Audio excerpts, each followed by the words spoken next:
এর মাঝে নিউ একটা রেসিপি নিয়ে আসলাম। এখানে আমি বুটের ডালগুলো সিদ্ধ করে নিছি, প্রেশার কুকারতে দিয়ে দিলাম হলুদের গুঁড়া, মরিচের গুঁড়া, আদা রসুনের পেস্ট, কাঁচামরিচ, পেঁয়াজ দিয়ে দিলাম, লবণ দিয়েছি। ডালগুলো একটু বলক আনার পরে আমি এখানে পাটের শাকটা দিয়ে দিলাম।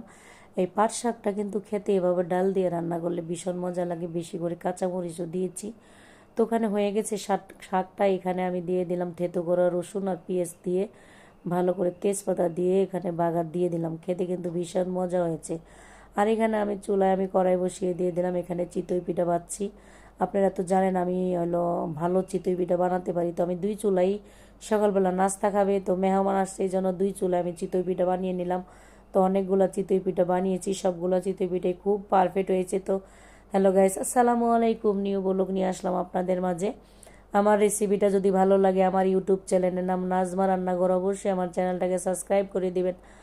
যারা আমাকে ফেসবুক থেকে দেখছেন অবশ্যই ফলো দিয়ে দিবেন। তো এখানে আমি পরিমাণ মতো তেল দিয়ে দিলাম লবণ, আদা রসুনের পেস্ট 7 চামচ, সামান্য হলুদের গুঁড়া দিয়ে দিলাম, পেঁয়াজের সাথে কাঁচামরিচ কুচি দিয়েছি, একটু ভেজে নিব। এখন আমি একটু কষিয়ে নিলাম, দিয়ে দিলাম গরম পানি। এখানে হলো আমার আম্মার চিংড়ি মাছটা কিন্তু ঝোল ঝোল খেতে ভালোবাসে, উনি একটু পাতলা ঝোল খেতে চিংড়ি মাছ ভালোবাসে। এভাবে খেয়ে দেখবেন আপনারা, খুবই মজা হয়েছিল। আল্লাহ হাফিজ।